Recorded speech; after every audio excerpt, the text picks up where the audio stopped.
Y voy a empezar con el texto que Rafael mismo ya ha medio citado, Tito capítulo 1.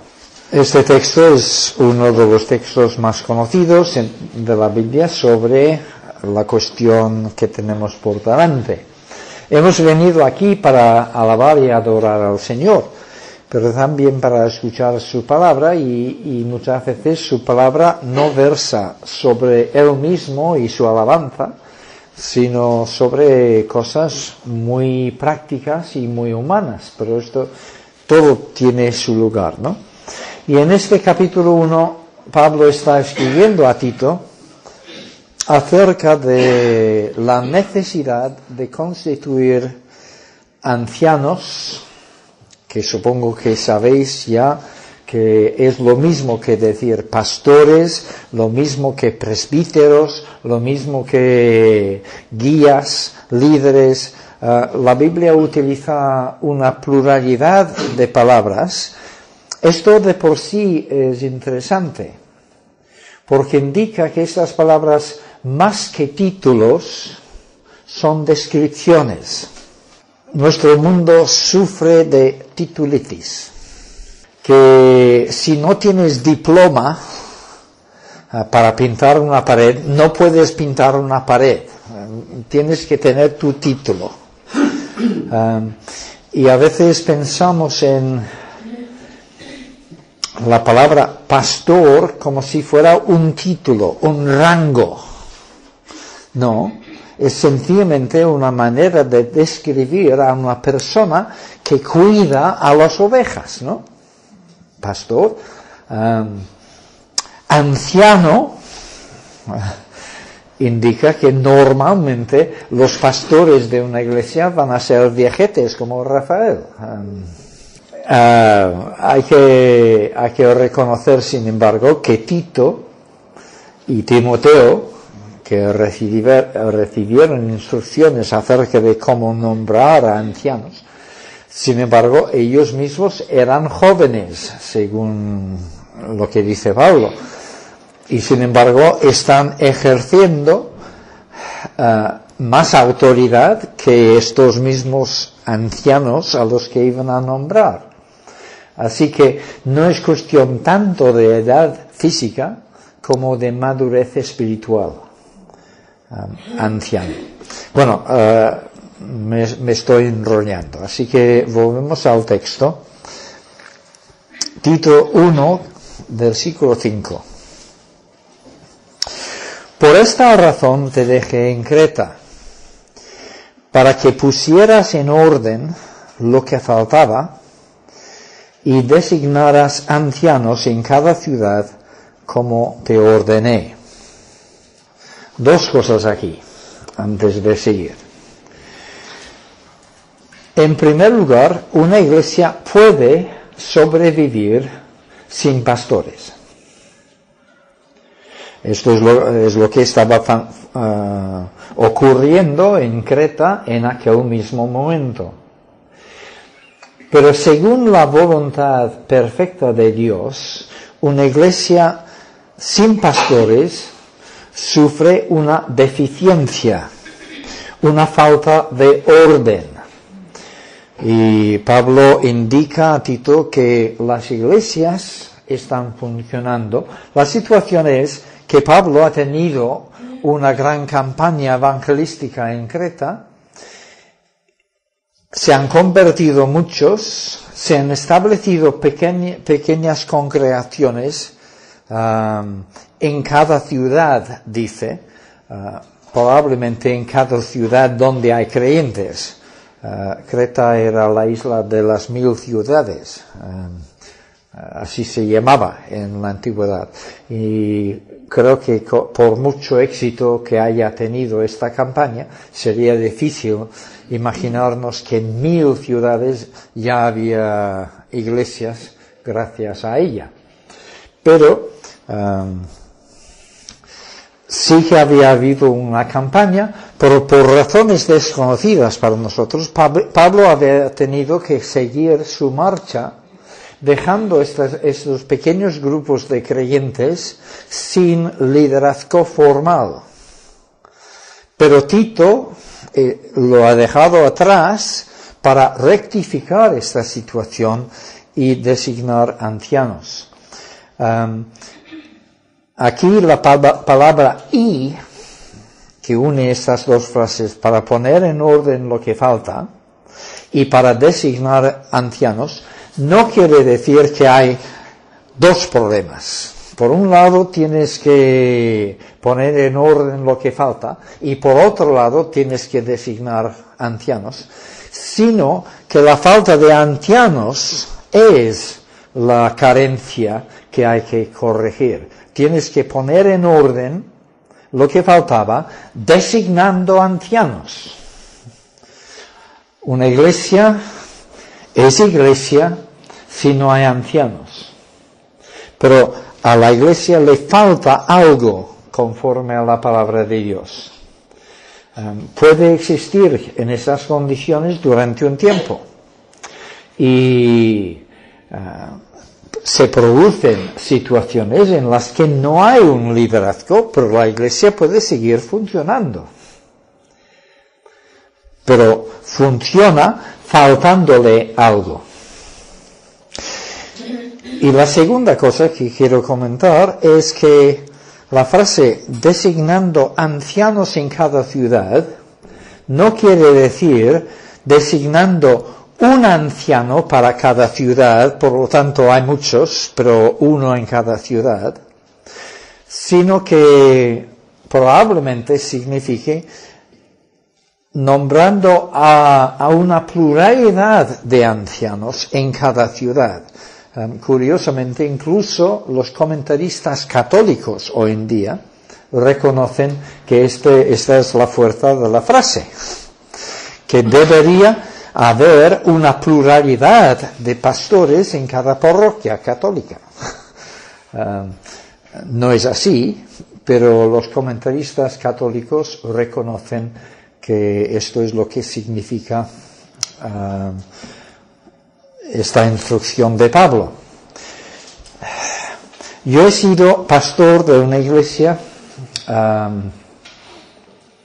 yo iba a decir pastor único, esto no es del todo correcto porque había ancianos también, pero todo el mundo me miraba a mí como el pastor. Y yo sé, por experiencia, que esto trae consigo problemas. Porque tú eres el culpable de todo. Ahora, si tienes espaldas muy anchas, a lo mejor eres capaz de soportar esto. Pero si hay un equipo, un grupo de hermanos reconocidos como los líderes de la iglesia, entonces esta culpa, las acusaciones, las murmuraciones y todas las cosas feas que desafortunadamente ocurren en las iglesias y de las cuales estaremos hablando esta tarde, estas cosas van más repartidas. Es mucho más fácil soportar la murmuración,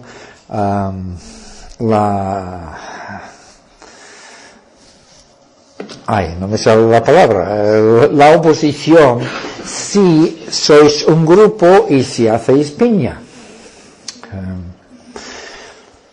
Por otro lado, yo diría por mi experiencia, no sé si yo tengo un texto que diga esto claramente, pero por experiencia yo diría que ningún hombre solito tiene en sí todas las facetas de los dones que hacen falta para dirigir una iglesia. Uno puede tener mucho don de predicación, pero ser un poco torpe en el tú a tú. Uno puede ser muy buen administrador, pero no tener mucho don de gentes. La formación de un equipo ayuda mucho cubrir estas carencias, estas lagunas. Y creo que todo el mundo puede reconocer esto, que donde hay un equipo de pastores, uno destacará más en ciertas áreas, otro en otras, pero juntos se complementan. Así que designar ancianos en plural en cada ciudad. Por supuesto, viene a continuación cómo tienen que ser estos ancianos. Y si en una congregación determinada no hay nadie que reúna esas condiciones, mejor que la iglesia siga sin pastores. Y si hay uno solo que reúne las condiciones, mejor tener un solo pastor. Pero normalmente el Señor suplirá los dones que cada iglesia necesita y debemos esperar en circunstancias normales tener un buen equipo de ancianos. Ahora una palabra acerca de lo que no vamos a ver en este capítulo. Pablo da instrucciones a Tito acerca de cómo deben nombrarse ancianos, pero su énfasis recae sobre la calidad de los ancianos, no sobre la manera en que deben ser nombrados. Si fuéramos a utilizar este texto como el único texto modelo, entonces tendríamos que decir, y esto es lo que el catolicismo enseña, que solo pueden ser designados como ancianos si es por delegación apostólica. Es decir, en este caso Tito y en otro caso Timoteo son delegados del apóstol Pablo y ellos a dedo tienen que nombrar a los ancianos. Y la Iglesia católica ha llevado esto a todo un dogma mediante el cual para designar a un pastor hace falta la transmisión del don apostólico y por lo tanto los pastores son nombrados por otros pastores, por otros pastores, por otros pastores. La cadena nunca se rompe, la bendición se extiende de generación en generación, pero ya me diréis si esto realmente funciona. ¿Cuántos párrocos realmente son hombres de Dios, llenos del Espíritu Santo y guiados firmemente por Dios en su ministerio? En la Biblia, que según veo yo, la preocupación no es la manera de nombrar los ancianos. La preocupación es el tipo de personas que deben ejercer este ministerio. Esto os desilusiona. Rafael estaba esperando que yo os diese la fórmula mágica para saber cómo proceder, quién tiene que nombrar. La Biblia no dice esto. Porque la Biblia fue escrita para todos los tiempos, todas las culturas, y tiene que ser tan válida su enseñanza en una sociedad muy estructurada, muy jerarquizada, muy paternalista, y tiene que valer también para una sociedad superdemocrática. Lo importante ante los ojos de Dios no es el sistema de nombramiento, sino la calidad de las personas nombradas. Y si tu sistema no está dando el resultado interesante de verdaderos hombres de Dios en el pastoreo, cambia tu sistema. El sistema en sí no importa, es la calidad de las personas la que importa. En este caso, como digo, es el misionero que ha hecho campaña en la isla el que autoriza a un ayudante suyo para que éste nombre a los ancianos. Pero un momento, ¿acaso conoce Tito personalmente a todos los posibles candidatos? Porque aunque no sea cuestión de 1000 ciudades, creo que podemos dar por sentado de que hay muchas ciudades involucradas aquí, 30, 40, 50, no lo sé, pero son muchas.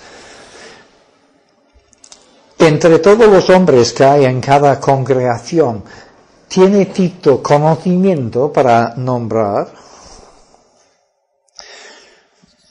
Creo que casi cae por su peso, que en cada situación Tito tendrá que consultar a la gente, llegar a conocer, y Pablo está diciendo con qué criterios tiene que investigar las diferentes candidaturas. O sea, aún en esta situación, cuando está empezando desde cero la obra, y cuando todo depende de la presencia casi inmediata de un apóstol, supongo que tendrá que haber una consulta amplia antes de que Tito tome la decisión. Y cuanto más en nuestra generación. Es decir, creo que correctamente cualquier candidato tiene que pasar por 2 cribas. Y digo, no hay nada escrito sobre esto, pero creo que cae por su peso. En primer lugar, no vamos a reconocer a alguien como anciano que esté en conflicto con los ancianos que ya existen. O positivamente, tienen que ser los ancianos que ya existen los que aprueben la nueva candidatura. Pero igualmente sería absurdo pretender que alguien ejerciera un ministerio pastoral ante una congregación que no lo acepta como pastor. Y creo que esto casi por lógica nos indica que cualquier persona tiene que tener la aprobación consensuada, de alguna manera, tanto del equipo existente como de la congregación en general en cuanto a su candidatura. Y que todos unidos, digamos, nos parece bien al Espíritu Santo y a nosotros que fulano sea reconocido como pastor o anciano. Entonces, el énfasis de Pablo recae sobre la calidad de las personas en cuestión. Y vamos a leer lo que él dice, versículo 6. El que sea irreprensible. ¿Cuántas de las personas aquí presentes esta mañana somos irreprensibles? Que levantemos la mano.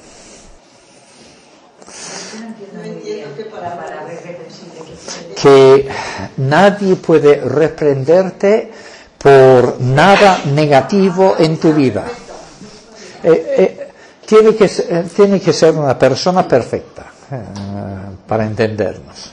Así que, ¿quiénes son los perfectos aquí presentes? Deducimos entonces que nadie sirve para anciano, así que no vamos, ¿no? No.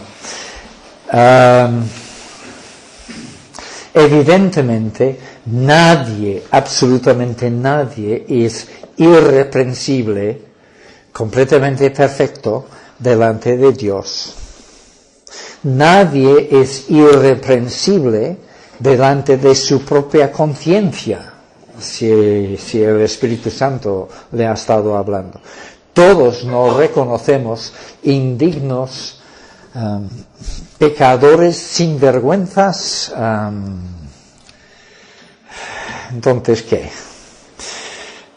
Lo que quiere decir Pablo aquí no es absolutamente irreprensible en el sentido que estoy diciendo, sino alguien que no tenga algo gordo que le descalifique para poder ser pastor de la iglesia.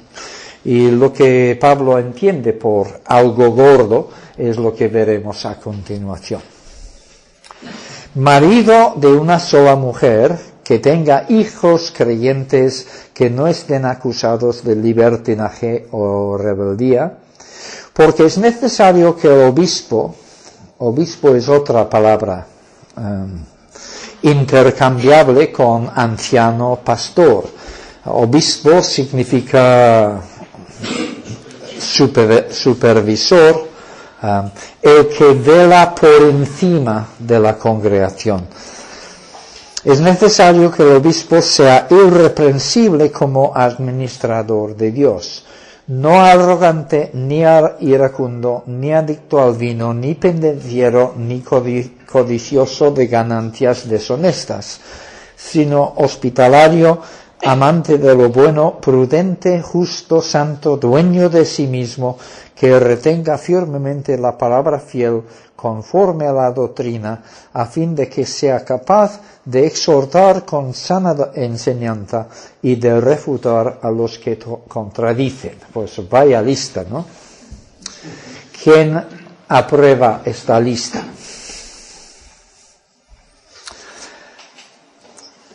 Cada idea, por supuesto, es de peso, tiene su importancia. Pero creo que podemos simplificar un poco esta lista diciendo que Pablo nos pide que en cuanto a cualquier posible anciano, miremos 4 áreas de su vida. En primer lugar, su vida familiar. ¿Qué clase de padre es? ¿Sus hijos son un problema en la iglesia? ¿Siempre molestan, siempre causan disturbios en la iglesia? ¿Son niños consentidos? ¿O en el otro extremo son niños... Hoy mismo vino una persona a nuestra casa trayendo a sus hijos, porque tenemos un campamento en nuestra casa este fin de semana de jóvenes. Y al llegar miré a los 2 hijos varones, tiene 3 hijos. La hija, una chica normal, digamos, pero los 2 hijos varones se les ve con cara... casi de niño maltratado. Yo no estoy diciendo que hayan sido maltratados por este padre, pero se les veía raros. No todas las rarezas de los hijos son atribuibles al padre, pero al menos a tomar este factor en consideración. ¿Qué clase de padre es? Porque él va a ser padre de la iglesia, en cierto sentido. Va a ser tu padre en Cristo. Y si él no sabe gobernar su propia casa, ¿cómo va a saber gobernarte a ti? Tú no quieres un padre que consiente todo, ni por otro lado, un padre que abusa y te trata con violencia. Tú necesitas un padre que tenga una fiel combinación de firmeza, que no te consienta cosas indebidas, y de mucho cariño y mucho amor. Así que hay que considerar la vida familiar de este candidato porque será reflejo de lo que vas a tener en la iglesia si le nombras pastor, ¿no? ¿Qué tal trata a su esposa? Su esposa es una mujer abierta, radiante, contenta, o es una mujer que casi da la impresión de maltratada. Nuevamente, la culpa puede ser de la mujer, no necesariamente es un maltrato de parte del marido, pero hay que considerar esto, porque si como marido de la esposa él no la trata bien, no la cuida, no ayuda a fomentar sus dones, no atiende a sus necesidades, entonces, ¿por qué piensas que va a ayudar y fomentar los dones en la iglesia? Así que la clase de marido que es, indica, no absolutamente, pero probablemente la clase de pastor que será. Dirás, yo estoy inventándome cosas, porque Pablo no dice esto. Versículo 6. Pero yo pienso que Pablo está poniendo en el versículo 6 la clase de cosas que él piensa que debemos considerar en cuanto a la vida familiar. Explícitamente él dice que tiene que ser marido de una sola mujer. Esto ha dado lugar a mucho debate. Incluso hay los que dicen, por lo tanto, ningún soltero puede ser anciano de la iglesia. Lo cual con un plumazo descalifica a todo el clero católico. Quizás por esto lo dicen. Pero yo no creo que por ahí van los tiros de Pablo. Está diciendo que debe ser una persona que tenga una vida matrimonial irreprensible delante de la sociedad. Ahora, puede convertirse al Señor un hombre que tiene una esposa legítima y 2 o 3 familias más con otras mujeres. En el Señor, Él tiene que cuidar, Él es responsable de todas estas familias, porque cuando nos convertimos a Cristo, se anula la culpabilidad de nuestro pasado, pero no necesariamente las consecuencias de nuestro pasado. Tenemos que vivir con estas consecuencias. Este hombre puede, con el paso del tiempo, mostrarse como un hombre muy capacitado en la predicación o en el pastoreo de las personas, pero su propia situación irregular en cuanto al matrimonio le descalifica para ser representante de la iglesia ante la comunidad. Porque los incrédulos le señalarían, vaya cristiano que eres tú, que tienes no sé cuántas mujeres e hijos ilegítimos y ahora quieres pretender enseñarnos a nosotros. Es decir, a veces, aun teniendo dones, las situaciones que tenemos impiden que podamos ejercer con titulación. Así que vuelvo a los títulos otra vez. Yo no creo que una persona en estas condiciones deba dejar de predicar o dejar de atender a la gente. No. Pero no puede ser reconocido oficialmente como uno de los líderes de la congregación. Una sola mujer, por lo tanto, un viudo que vuelve a casarse no puede ser pastor. Rafael dice que sí. Yo entiendo, estoy de acuerdo con él. Yo entiendo que Pablo quiere decir una sola mujer a la vez. Puede haberse casado por segunda vez después de haber enviudado, pero luego tiene que tener hijos. Aquí pone hijos creyentes, pero esto es lo mínimo.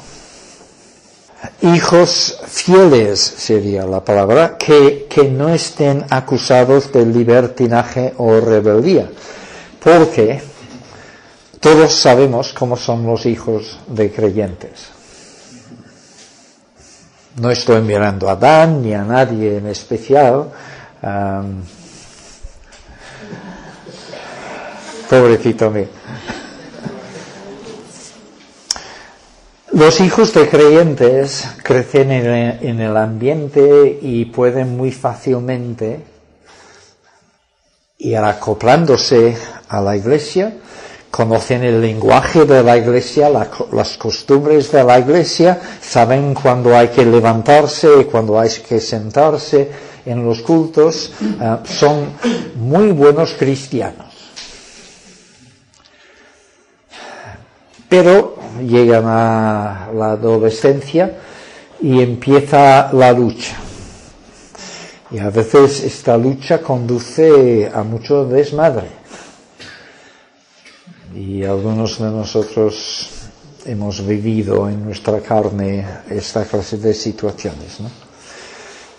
Y los padres sufren muchísimo y al ver a su hijo en el país lejano y deseando que vuelva.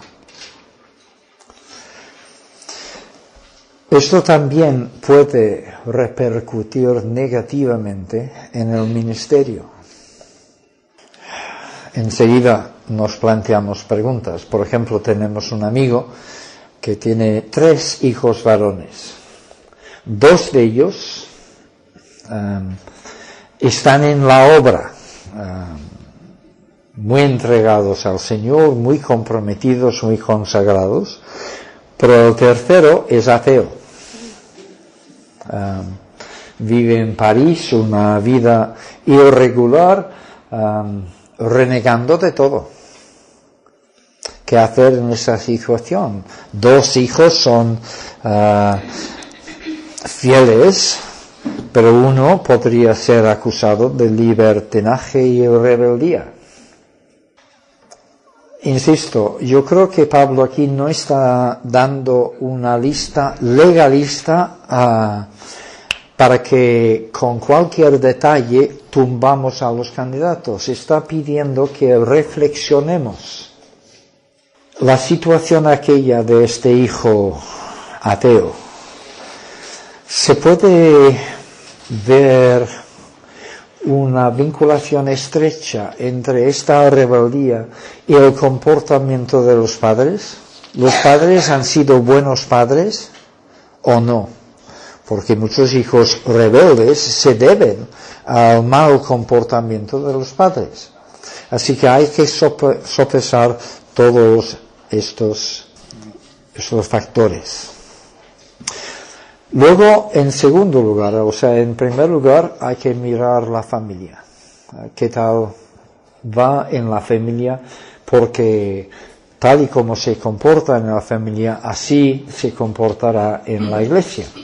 Y si ves a los hijos o a la esposa hechos polvo porque no soportan la tiranía de este hombre, puede que en la iglesia lleve una buena máscara, pero hay que mirar un poco detrás y muchas veces la esposa y los hijos reflejarán fielmente cómo es este hombre en el hogar. En segundo lugar, hay que plantearnos la pregunta: ¿hay algún vicio o algún defecto de carácter en esta persona que puede descalificarlo del ministerio? hay que entender esto bien, porque todos nosotros tenemos defectos, todos tenemos pecados, todos tenemos limitaciones. Pero hay ciertas cosas que pueden darse en una persona que pueden desaconsejar que esta persona sea anciano. Pablo dice, arrogancia en primer lugar, porque el siervo del Señor tiene que ser una persona mansa. La arrogancia tiene muchas formas. Y supongo que no hay nadie aquí presente que no tenga cierto grado de arrogancia. Dicen que los británicos tenemos esta tendencia muy subida, que nos caracterizamos sobre todo por la hipocresía. La capacidad de ir por la vida diciendo que soy muy humilde, pero en el fondo somos muy prepotentes y arrogantes, ¿eh? Así que, Elizabeth, tú y yo tenemos problemas aquí. Así que no nos engañemos por las apariencias, hay que considerar mucho el conjunto de una vida. Pero tal persona es soberbia. Vimos a alguien haciendo maniobras en el coche un poco tontas. Bueno, eso al venir. Estábamos ante un semáforo detrás de un coche.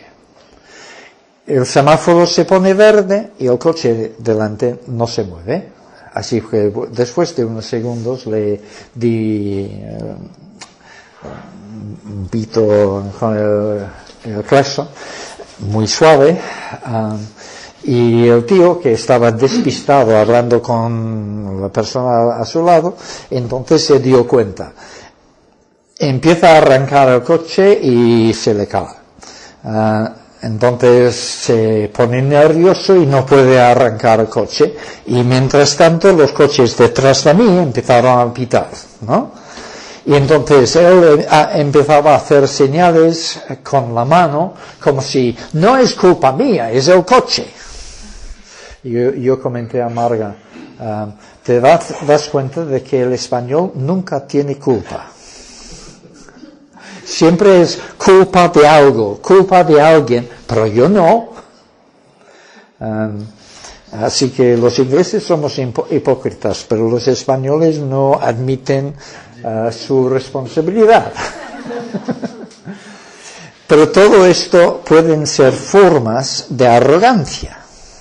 Para conocer bien si una persona es arrogante o no, vete con él en el coche, con él conduciendo, y mira cómo son sus reacciones, porque esto te enseñará mucho. Pero la arrogancia, claro, la persona que siempre tiene razón, que nunca es capaz de apearse del burro y reconocer, aquí me he equivocado, ¿tú quieres que tu pastor sea así? O sea, tampoco queremos una persona tan apocada que todo la criticas, ay, tienes razón. No, tiene que ser una persona sensata, pero humilde, capaz de admitir críticas, capaz de admitir corrección, no prepotente, arrogante.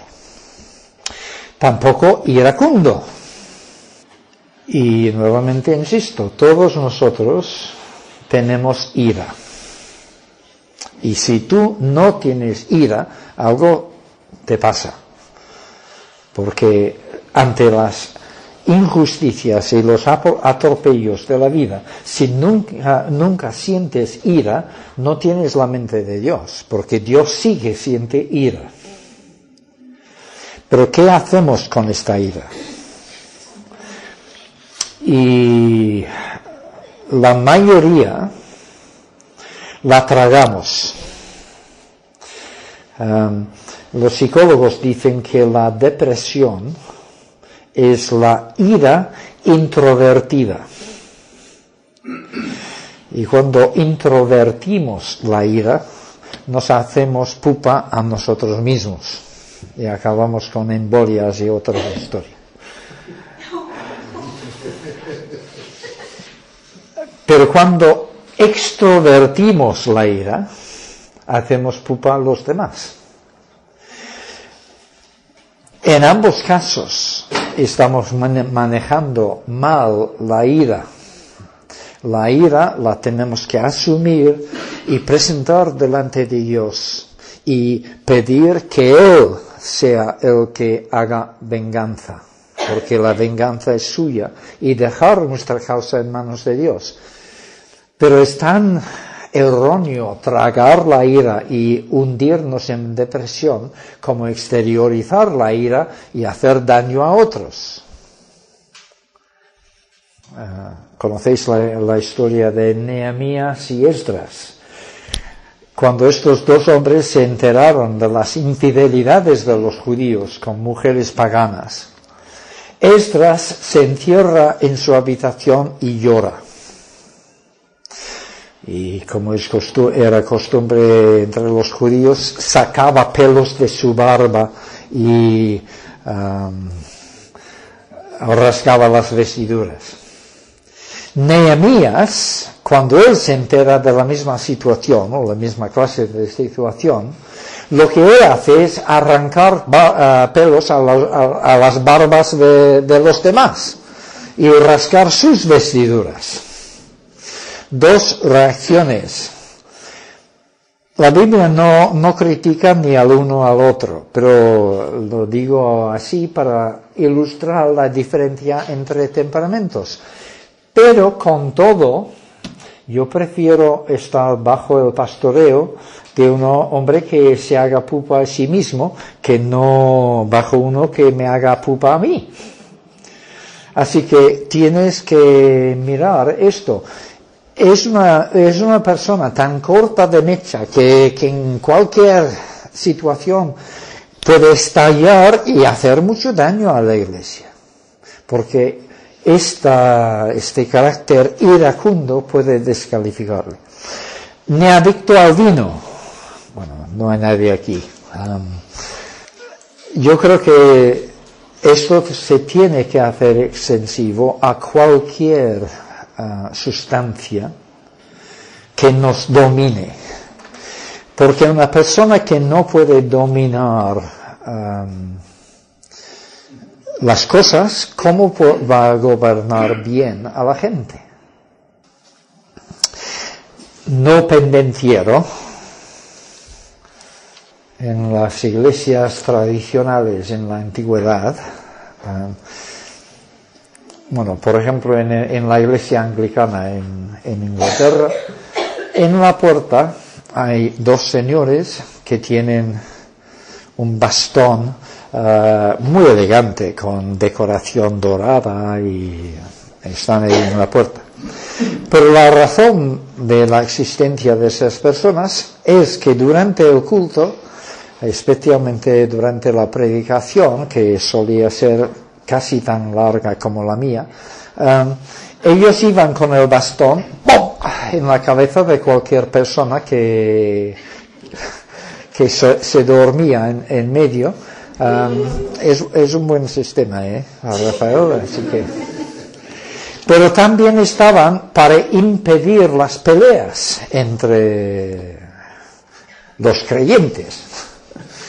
Esto nos parece inverosímil porque hemos adquirido máscaras de cultura y civismo y por lo tanto no empezamos a pelearnos físicamente. Pero también sigue habiendo personas que de por sí son peleonas. Enseguida causan conflicto y pueden tener muchos dones y por lo tanto ser posibles candidatos para el pastoreo, pero esta clase de actitud peleona, siempre buscando una razón por la que pelearse con la gente, también puede descalificar. ¿Son personas capaces de utilizar el ministerio cristiano para enriquecerse? Esta tarde estaremos viendo la otra cara de esta misma moneda, y nunca mejor dicho, la responsabilidad de la Iglesia de cuidar económicamente de sus pastores. Pero los pastores mismos no deben estar en el ministerio por la ganancia que pueden sacar de ella. El que está en el ministerio es por llamamiento de Dios, por reconocimiento del pueblo de Dios, y está puesto allí para servir y confía en el Señor que va a suplir sus necesidades, pero no está allí intentando utilizar el ministerio para su propia ganancia. Pero esto también es muy sutil.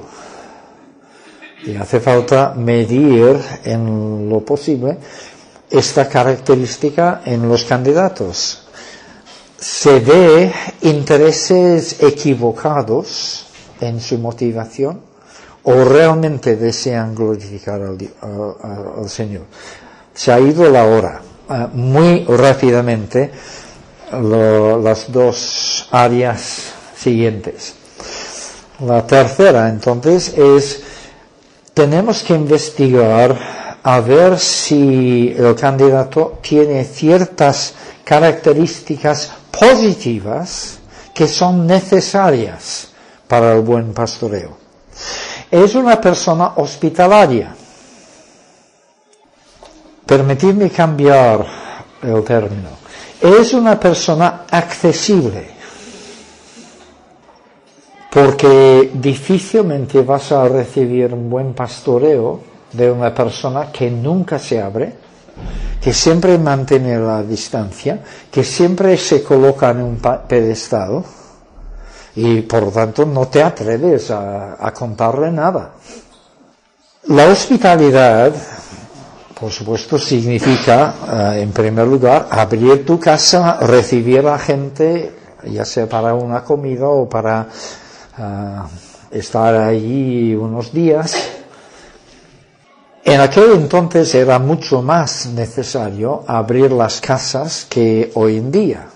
Hoy en día tenemos montones de hoteles y otras cosas donde puedes alojarte, pero en aquel entonces era mucho más difícil encontrar buen alojamiento si estabas fuera de tu situación normal, y por lo tanto los creyentes dependían mucho de la hospitalidad de otros creyentes. El creyente que cerraba su casa y decía, aquí no entra nadie, queremos nuestra intimidad, y con esto delataba que no iba a ser un buen pastor. Puede ser un buen creyente, pero hace falta abrirse, hacerte vulnerable si vas a ser un buen pastor. Amante de lo bueno, prudente, justo, santo, todas esas palabras vale la pena meditar en ellas, pero ya no tenemos tiempo. Y la cuarta área es su capacidad de manejar la palabra de Dios. Mira, el Señor Jesús, empezamos diciendo que una iglesia es deficiente, puede funcionar, pero funciona con carencias si no tiene pastores. El Señor Jesús es el Señor y dueño de la iglesia, ¿verdad? Él es quien manda en la iglesia. ¿Cómo manda? Yo creo que manda a través de al menos tres cosas. En primer lugar, por la dirección del Espíritu Santo. El Espíritu Santo no es otro sino el Espíritu de Cristo, el Espíritu enviado por Cristo para hacer la obra de Cristo. Y es Cristo gobernando y dirigiendo la Iglesia cuando la Iglesia está bajo la dirección del Espíritu Santo. Y el Espíritu Santo puede hablar a través de cualquier miembro. El Espíritu Santo quiere utilizar los dones de todos los miembros. Para esto de la dirección del Espíritu Santo, podríamos entonces decir, bueno, no hacen falta pastores. Nos basta ser dirigidos por el Espíritu Santo. Pero ¿quién es el listillo que sepa distinguir entre la dirección del Espíritu Santo en una persona y la dirección de Satanás en otra? Este verano estuvimos en un campamento. Yo tenía la responsabilidad de dirigirlo, de jóvenes adultos. Y vino un chico muy majete, pero un chico que constantemente estaba recibiendo mensajes del Espíritu Santo. Yo y los de mi equipo estábamos viendo cómo el Señor estaba obrando, porque el Señor reunía diferentes temas, diferentes participaciones de maneras que nosotros no habíamos planeado, y entonces entendíamos que el Señor estaba obrando en esta línea, llamando a los jóvenes presentes a una vida de entrega y consagración en medio de determinadas circunstancias difíciles. Y que el Espíritu Santo estaba guiando esta obra. Y cuando estábamos en medio, de repente este joven, por la noche, se levantó y empezó a despertar a los chicos en el dormitorio. Empezó, menos mal, con un chico muy responsable y muy maduro en el Señor. Le despertó y le dijo: el Señor me ha dicho que todos tenemos que levantarnos y ponernos a orar ahora mismo, porque 10.000 demonios han invadido este pueblo y tenemos que contrarrestar la influencia de estos 10.000 demonios. Y mañana, en vez de seguir en el campamento, tenemos que salir a la calle a predicar. El chico al que despertó, porque tenía algo de experiencia y madurez, pude decir a este chico: mira, no vas a despertar a nadie más. Tú y yo vamos a ir a una sala y pasaremos un tiempo en oración, pero no vas a despertar a los demás porque no tienes autoridad para hacer esto. Y luego por la mañana vinieron buscándome a mí. Yo no sé si 10.000 demonios habían invadido el pueblo aquella noche. Sí que sé que había 10.000 allí presentes desde hace siglos. Le dije al chico: mira, es muy curioso que el Espíritu Santo te ha dicho esto a ti y no lo ha dicho a los que somos los responsables del campamento. Así que nosotros vamos a seguir adelante con lo que nosotros creemos que es la voluntad del Espíritu Santo y la dirección del Espíritu Santo en el campamento. Y le expliqué cómo veíamos las cosas. Y menos mal que era un chico que respetaba a los pastores, en este caso a mí, como líder del campamento, y aceptaba, por lo tanto, que debía someterse a nuestro criterio en esto. Pero ¿cuál es el papel del pastor en esta situación? El hecho es de que yo mismo no encuentro fácil distinguir entre las voces que suenan. ¿Me entendéis cuando digo esto? Los pensamientos peregrinos que nos vienen a la cabeza, ¿vienen de Dios o vienen del diablo o vienen de mí mismo? Muchas veces no sabes. Y aún a estas alturas, después de 50 años de creyente, todavía me cuesta a veces distinguir. Vas a encontrarte con mucha gente que diga, el Espíritu está guiando así, Dios me ha dicho así.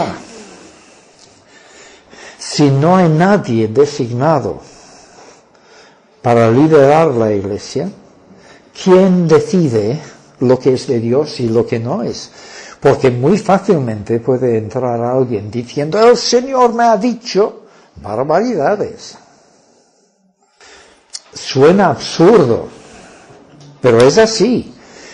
Hay comunidades que han cometido suicidio colectivo debido a que Dios me ha dicho. Y evidentemente no era Dios. En primer lugar, tenemos que ser guiados por el Espíritu. En segundo lugar, tenemos la dirección de la palabra. El Espíritu nunca va a guiarnos a hacer cosas que no estén conforme con lo que Él mismo ha revelado en la palabra. Y en tercer lugar, el Señor Jesucristo ha querido que en su iglesia haya personas que puedan utilizar la autoridad que el Señor les da para guiar a la congregación. Estas personas, sin embargo, tienen que ser personas sensibles a la dirección del Espíritu y completamente ajustados a la palabra en cuanto a la toma de decisiones en la iglesia. Por esto, la cuarta área que tenemos que mirar es la capacidad para manejar la palabra en el candidato, que retenga firmemente la palabra fiel conforme a la doctrina, a fin de que sea capaz de exhortar con sana enseñanza y de refutar a los que contradicen. Que retenga la palabra, es decir, que él mismo viva bajo la autoridad de la palabra. Porque es posible conocer mucha palabra y sin embargo vivir de otra manera. Primero tiene que aplicar la palabra a su propia vida. Vivir por ella. Y después tiene que tener la capacidad de exhortar a otros, no con sus propios criterios, sino en base a la palabra. Y refutar a los que van a venir, y van a venir, hermanos, porque vivimos tiempos muy difíciles, muy peligrosos, capaces de frenar a los que vienen con enseñanza que no se corresponde a la palabra. No me acuerdo del verbo empleado en Reina Valera para esta última frase, refutar a los que contradicen, ¿cómo es?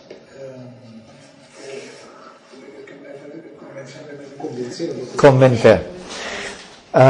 Convencer quizás no sea una traducción muy adecuada, porque el hecho de no convencer a otro no necesariamente quiere decir que tú no has contestado bien. Puede deberse a la dureza de corazón del otro. Así que no es cuestión de convencer, pero sí de plantearle cara y sí contestar en base a la Biblia diciendo no por esto y lo otro, ¿no? Tienes que saber refutar el error y también exhortar a los hermanos sobre la base de las Escrituras. Esto no quiere decir necesariamente que será una persona elocuente en el púlpito. Volvemos a lo que decía antes acerca de lo que el texto no dice. El texto no está hablando de títulos de seminario. Los 12 apóstoles no tuvieron ninguno. Bueno, quizás Pablo sí, porque él había estudiado en la universidad de su día. Pero los demás no tienen titulación. La palabra no dice nada acerca de don de palabra. Hay muchas áreas en las que necesitamos manejar la palabra. El púlpito es una de estas situaciones, pero en la evangelización hace falta manejar la palabra, conocer bien la palabra, el mensaje que tenemos que comunicar. En el pastoreo, en la conversación personal, hace falta manejar la palabra. Una persona puede ser muy torpe en el púlpito y sin embargo muy válido en el pastoreo, porque sabe tomar las escrituras, buscar en ellas para dar una buena respuesta a las dudas o las situaciones que se presentan. Hermanos, perdonadme haberos robado tanto tiempo, pero sí que hemos hecho un rápido recorrido por este texto. Recordad, 4 áreas. Insisto en lo que acabo de decir. Desde que yo no pastoreo una iglesia en concreto, he recibido muchas invitaciones para ser pastor o candidato para pastor. Y típicamente lo que pasa hoy en día es que te envían una carta diciendo: estamos buscando un pastor y que quisiéramos saber si tú aceptarías ser pastor de nuestra iglesia, y te enviamos una encuesta para que nos des información. Y la encuesta es tu currículum, ¿no? Pasa lo mismo que en el mundo para cualquier empleo. Currículum. A ver, ¿en qué seminarios has estudiado? ¿Qué títulos teológicos tienes? ¿Cuáles han sido tus experiencias pastorales en el pasado? Y no están diciendo, ¿puedes contarnos algún caso que has ayudado a alguien en el pastoreo? Lo que quieren saber es, yo he sido pastor de tal iglesia, yo he sido responsable de jóvenes en otra iglesia. Sí, pero ¿qué tal tu pastoreo? ¿Fuiste buen pastor? ¿Buen líder de jóvenes? Esto no les importa. La titulación. Y yo siempre contesto diciendo, en primer lugar, yo no me siento llamado a pastorear esta iglesia, pero en segundo lugar, yo me negaría absolutamente a rellenar esta encuesta. O bien me conocéis personalmente y por lo tanto veis lo que yo tengo que ofrecer, lo que yo soy delante del Señor, o bien esta encuesta sobra. Pero así vamos en esta generación. Entonces, aquí 4 áreas. La vida familiar, ¿qué tal? Vicios, problemas de carácter. Hay ciertas virtudes que son necesarias para un buen pastoreo. ¿Están presentes? ¿Y qué tal el manejo de la palabra de Dios en situaciones de gobierno y de necesidad pastoral? Estas son las áreas que tenemos que investigar.